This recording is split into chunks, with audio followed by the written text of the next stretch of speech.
Hello guys, നമ്മളിപ്പോൾ ഇവിടെ എടുക്കാൻ പോകുന്നത് ഓട്ടടയാണ്. ഇതിനാവശ്യമായിട്ടുള്ളത് എന്തൊക്കെയാണെന്ന് നോക്കാം. ഗോതമ്പ് മാവ് കുഴച്ച് വെച്ചത്, പഞ്ചസാരയും തേങ്ങയും കൂടി പുരട്ടി വെച്ചേക്കുന്നത്. പിന്നെ നമ്മളൊരു വാഴയില എടുക്കണം. വാഴയില നമുക്കറിയാമല്ലോ, ഇലയപ്പത്തിന് ഓട്ടടയ്ക്കൊക്കെ എടുക്കുന്ന രീതി.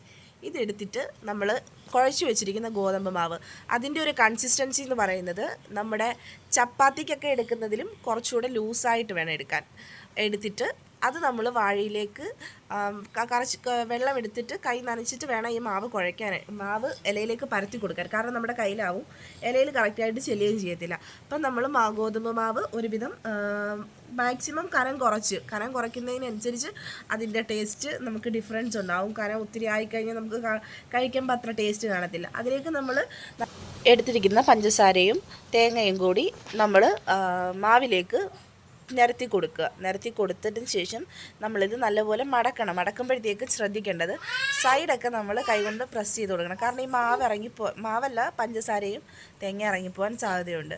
നമ്മൾ ഓൾറെഡി ഒരു ദോശക്കല്ല് അടുപ്പേ വെച്ച് ചൂടാക്കിയിട്ടുണ്ട്. ഇതിലേക്ക് കുറച്ച് വെള്ളം ഒന്ന് തളിക്കുക. ഓവർ ചൂടാണെങ്കിൽ, ഇതിപ്പോൾ ഓവർ ചൂടല്ല. ഇതിനകത്തേക്ക് നമ്മൾ ഓട്ടട കൊണ്ടുവന്ന് വെക്കുക. ശേഷം അതൊരു അടപ്പെടുത്തിട്ട് നമുക്കൊന്ന് അടച്ച് വെച്ചിട്ട് ഒരു 2-3 മിനിറ്റ് അടച്ച് വെച്ച് വേവിക്കുക. നല്ലപോലെ അത് ആവി കയറി ഒരു സൈഡ് മുരിഞ്ഞ് വരുമ്പോഴത്തേക്ക് നമുക്കിത് തുറന്നെടുത്തിട്ട് തിരിച്ചിട്ട് കൊടുക്കണം. ഈ ഗോതമ്പ് നമ്മുടെ ഓട്ടട തിരിച്ചിട്ട് കൊടുത്തതിന് ശേഷം വീണ്ടും നമ്മൾ അടച്ച് വെച്ച് വേവിച്ച് ഒരു 2-3 മിനിറ്റിന് ശേഷം നമുക്കിത് അട തുറന്നിട്ട് നമുക്ക് 2 സൈഡും മുരിച്ചെടുത്ത ഓട്ടട ഒരു പ്ലേറ്റിലേക്ക് മാറ്റാം. അപ്പോൾ ഇത് ഓൾറെഡി 2 സൈഡും ഒരേ പാകത്തിന് വെന്തെടുത്തിട്ടുണ്ട്.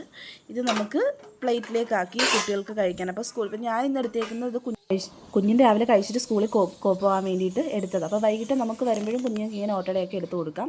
അപ്പോൾ എല്ലാവർക്കും ഇഷ്ടപ്പെട്ടെങ്കിൽ ലൈക്ക് ചെയ്യുക, സബ്സ്ക്രൈബ് ചെയ്യുക, ഷെയർ ചെയ്യുക.